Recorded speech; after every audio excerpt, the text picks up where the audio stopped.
যে সে আজকে লড়ে যাচ্ছে বাঘের মতো, এরাই লড়বে। ওই যে মমতা শাকিনী ডাকিনি, ও ছাগলকে এখন বাঘ মনে করে, ছাগলকেও বাঘ মনে করে। সে কোথায় লড়াই করছে? সে তো ডিম খেয়ে আর বাইরে বার হয় না। কোর্টে গিয়ে কি বললো? যে আমাকে ডিম যেন না মারে। তাহলে বাঘ কোনোদিন ভয় পায়? বাঘ এইসব ডিম ছোড়ার ভয় পায়? আমরা সবাই সাপোর্টার ভারতীয় জনতা পার্টির, এবং আমরা সবাই সাপোর্টার মোদীজির, অমিতজির এবং শুভেন্দুদা। আমরা জানি ভালো কাজ হবে। ব্যক্তি স্বার্থ বটে, এরা রাজনীতি করে খায়।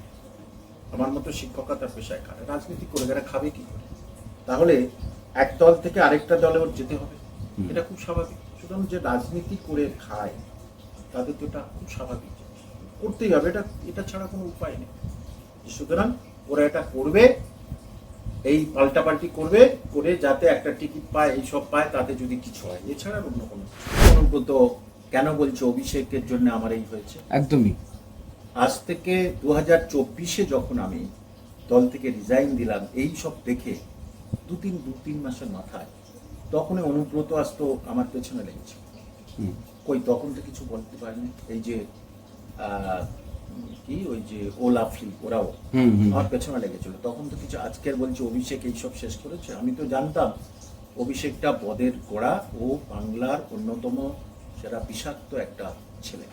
মমতা বন্দ্যোপাধ্যায় শুধুমাত্র অভিষেক বন্দ্যোপাধ্যায়ের উপরই বিশেষ নজর দিয়েছিলেন, যেটা অনুব্রত মণ্ডলের কথাতেও উঠে এসছে। এটা সবাই জানে, আমি জানতাম, আরো জানতাম।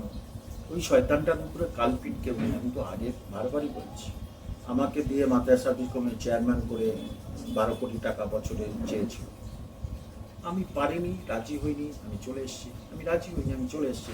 দিদি নয়, ও একটা শাঁখিনী, ও একটা বাংলার কলঙ্কিনী। এই মমতা বাংলার শাঁখিনী, ডাকিনী, কলঙ্কিনী, যত বিশেষণ দেবেন তাই।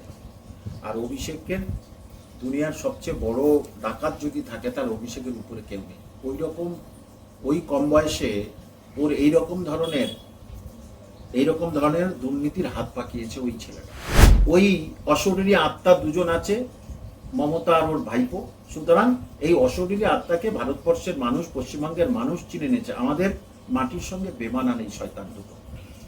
স্যার, আমরা বিগত এই 2-3 দিনে দেখছি পরপর হেভিওয়েট তৃণমূলের নেতারা দল পদত্যাগ করে নতুন তৃণমূল মানে ঋতব্রত তৃণমূলে যোগদান করছেন।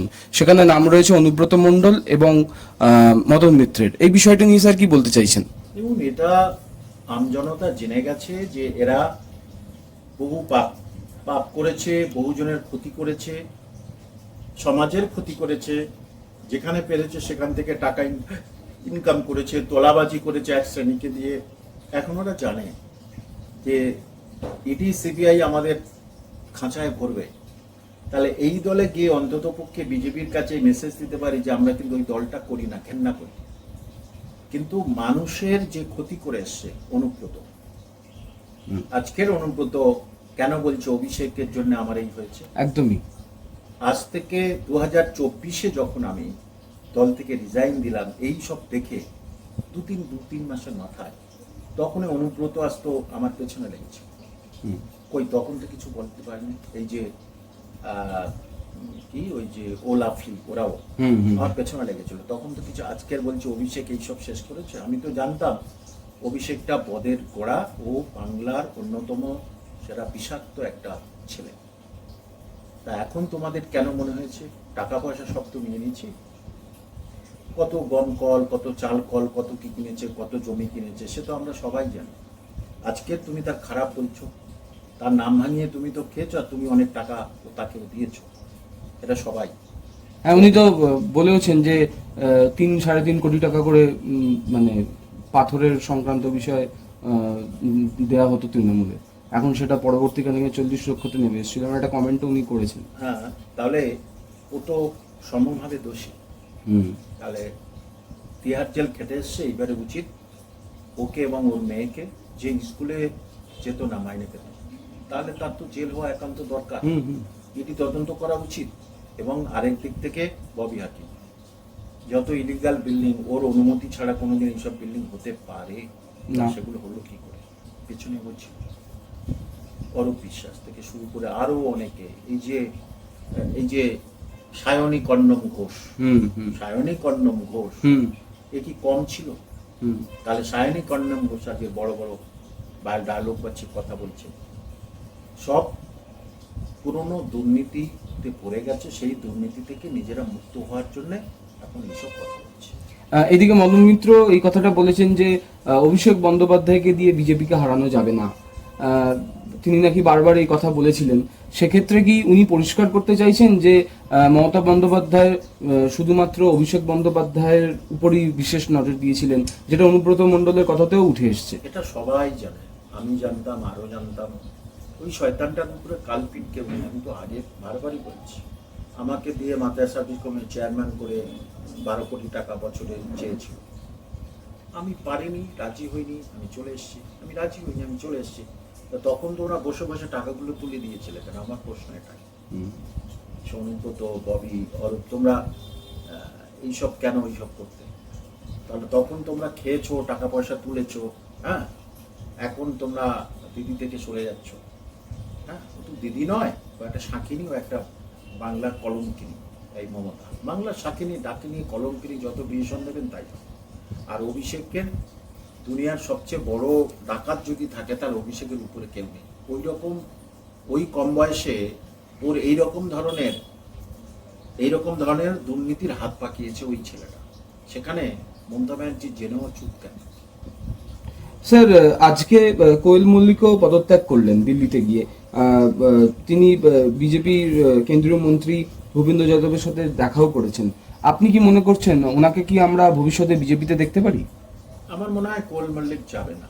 ওর বাবা রঞ্জিত মল্লিক খুব স্ট্রিক্টের লোক। ভুল করে আমি যখন গেছিলাম, আমাকে যেমন ভুল বুঝিয়ে নিয়ে গেছিল, কোয়েল মল্লিকেরা ভুল বুঝিয়ে নিয়ে গেছিল। কারণ রঞ্জিত মল্লিক অন্যতম সম্মানীয় ব্যক্তি, উনি আর বিজেপির দিকে যাবেন না, এটা আমি একেবারে নিশ্চিত। অন্য কেউ, এরা রাজনীতির মধ্যে আছে অনেকদিন, সেই জন্য তাদের যাও কিছু করে খেতে হবে, তাই তারা যাচ্ছে। স্যার, আজকেও মমতা বন্দ্যোপাধ্যায় লাইভ করেছেন কিছুক্ষণ আগে একটি।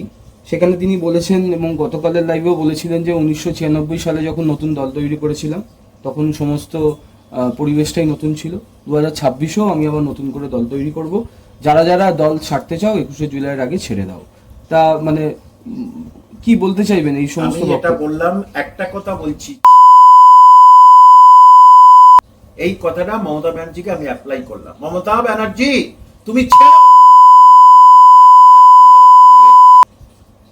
উনি আবার তার সাথে সাথে স্যার নিশানার কথা বলছেন, না নাম না নিশানা, মানে নাম নতুন হতেই পারে কিন্তু নিশানা, তার অ্যাকশন, তার মিশন, তার ভিশন নাকি একটা মিশন, ভিশন, নিশানা সব হচ্ছে টাকা কামাও, টাকা তোলো, টাকা কামাও, লাগাও। ওই যে যেমন শ্রাবণী লাগাও, অভিষেকেরও তাই, টাকা কামাও, টাকা তোলো আর লাগাও। তো অভিষেক ছাড়া দল করবে না। হ্যাঁ, তাহলে সে অভিষেককে মাথায় গেলে সেই দলের চেহারাটা কেমন হবে? টাকা কামাও, সিন্ডিকেট বাঁচে, তো মানুষ আবার ওকে নেবে নাকি? ও নাম যাই করুক না কেন, ওই অশরীরী আত্মা দুজন আছে, মমতা আর ওর ভাইপো। সুতরাং এই অশরীরী আত্মাকে ভারতবর্ষের মানুষ, পশ্চিমবঙ্গের মানুষ চিনে নিয়েছে। আমাদের মাটির সঙ্গে বেমানা নেই শয়তান দুটো। স্যার, এইদিকে আবার মমতা বন্দ্যোপাধ্যায় বলছেন যে অভিষেক বন্দ্যোপাধ্যায় নাকি বাঘের মতো লড়াই করছেন।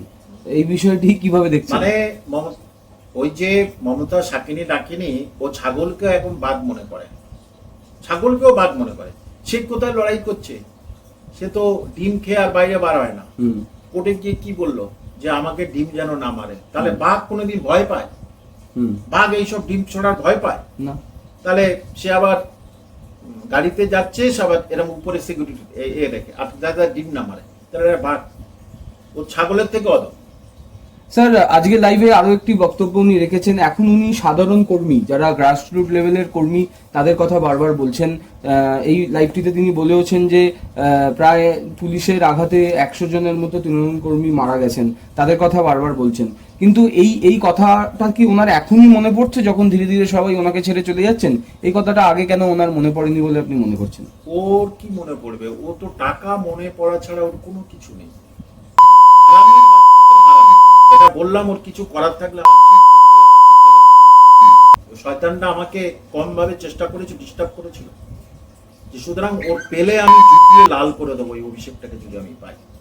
তো ও আবার সাধারণ পাবলিকের কাছে যাবে। তুই নিজে মার খাচ্ছিস, তোর মাথায় ছাতা নেই, তুই আবার অন্যজনের মাথায় ছাতা দিবি? বুঝতে পারল? হ্যাঁ যে সুতরাং ওর দুর্গন্ধ, পায়খানার থেকেও দুর্গন্ধ এই অভিষেক, মানুষ ওকে আর নেবে না এবং পিসিকেও নেবে না। দুজনে মিলে আবার নতুন বাংলাটাকে ভেঙে চুরমার করে দেবে, মুসলিমদের তাতিয়ে দেবে, দিয়ে বলবে এখানে আরেকটা নতুন বাংলাদেশ কর। এটাই মুসলমানদের ও তাতিয়ে দেওয়া ছাড়া ওরা অন্য কোনো কিছু নেই। স্যার, এদিকে রচনা বন্দ্যোপাধ্যায় একটি কমেন্ট করেছেন যে আমরা এবার থেকে বিজেপির সাপোর্টার হয়ে গেলাম। চুচুড়া যিনি বিধায়ক রয়েছেন খুব ভালো কাজ করবেন এই আশা রাখছি। অমিতজি, মোদিজির উপর সম্পূর্ণ আস্থা। এই যে ভোল বদল হয়ে চলেছে ক্রমাগত, এটা কি আপনি কিভাবে দেখছেন? মানে এটা কি তাদের কোনো ব্যক্তি স্বার্থ থাকতে পারে বলে আপনি মনে করছেন? দেখুন, ব্যক্তি স্বার্থ বটে, এরা রাজনীতি করে খায়, আমার মতো শিক্ষকতার পেশায় খায়, রাজনীতি করে এরা খাবে কি করে? তাহলে এক দল থেকে আরেকটা দলে ওর যেতে হবে, এটা খুব স্বাভাবিক। সুতরাং যে রাজনীতি করে খায় তাদের তো এটা খুব স্বাভাবিক জিনিস, করতেই হবে, এটা ছাড়া কোনো উপায় নেই।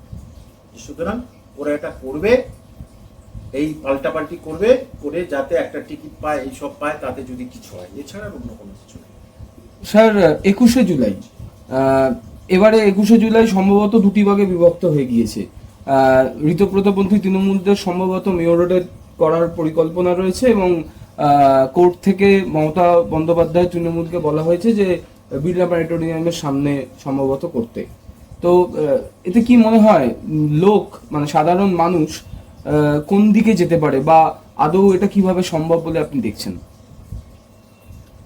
দেখুন, ব্রিগেডের কোনো মূল্য নেই, সে ঋতব্রত করুক আর মমতা ব্যানার্জি করুক, ব্রিগেডের মূল্যহীন হয়ে গেছে। মানুষ এদেরকে পরিত্যাগ করেছে, তো তা এরা আবার ব্রিগেডে করে কি হবে? এরা একটা করতে পারে, এই যত ভিখিরি আছে, পাগল আছে, তাদেরকে বিরিয়ানি দিলে মোটামুটি ব্রিগেডটা কিছু অংশ ভরবে। সাধারণ কোনো মানুষ রিস্ক নিয়ে আর ওখানে যাবে না। অনেক অনেক ধন্যবাদ স্যার।